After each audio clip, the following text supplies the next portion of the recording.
நலன் காக்கும் ஸ்டாலின், உங்கள் குடும்பத்தின் நலன் அரசின் பொறுப்பு.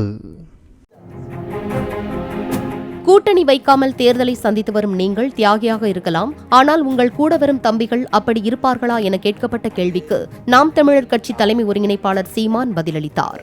எனக்கு இருக்கிற சோற்று பசி வயிற்று பசி இல்லை, சுதந்திர பசி. எனக்கு வயிற்று பசி கிடையாது, என் இனத்தின் வரலாற்றின் பசி இது. என்னோட வருகிறவன் என்னிலும் உறுதியான லட்சியவாக தான் வருவான். இந்த அற்ப பதவிக்கு உங்களுக்கு சொல்கிறேன் கேளுங்க, தற்காலிக தோல்விக்காக நான் நிரந்தர வெற்றியை இழக்க முடியாது. தற்காலிக வெற்றிக்காக நிரந்தர தோல்வியை தழுவிக்கொள்ள முடியாது. ஏன்னா என் தலைமுறை நாசமாயிரும். நான் கட்சி நடத்துறது என் நிற்கிற இவனுக்கு இல்லை, இவளுக்கு தான். புரியுதுன்னு நினைக்கிறேன்.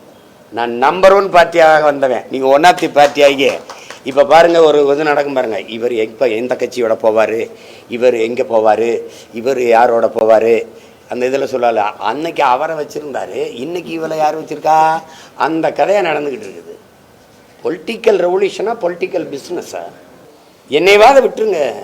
என்னை எதுக்கு போய் யார் அடித்தாலும் தாங்கிறதுக்கு ஒருத்தர் வேணுமில்ல, அதுக்கு என்னைவாத விட்டுவீங்க. என்ன தாவிக தலைவர் விஜய் குறித்த கேள்விக்கும் சீமான் பதிலளித்தார். வர்றது பிரச்சனை இல்லை, வந்து எந்த கோட்பாட்டுக்காக வர்றீங்க, மாற்று. எந்த கட்சி ஆட்சியிலிருந்து மாற்று, கொள்கை எந்த கொள்கையிலிருந்து மாறுபட்ட கொள்கை. திருப்பி அதே பெரியார், திருப்பி அதே அண்ணா வழின்னா திமுகவை வீழ்த்தணும். அண்ணா வழியில் போய், அண்ணா வழியில் தான் முன்னாடி ஒருத்தர் போயிட்டு இருக்காரு 60 வருஷமா, அவருக்கு பின்னாடி போய் எப்படி வீழ்த்த முடியும்?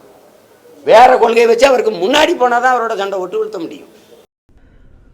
நலன் காக்கும் ஸ்டாலின், உங்கள் குடும்பத்தின் நலன் அரசின் பொறுப்பு. பிளே ஸ்டோர் மற்றும் ஆப் ஸ்டோரில் இருந்து பாலிமர் செயலியை QR கோடு மூலம் பதிவிறக்கம் செய்யுங்கள். செய்திகளை உடனுக்குடன் பெறுங்கள்.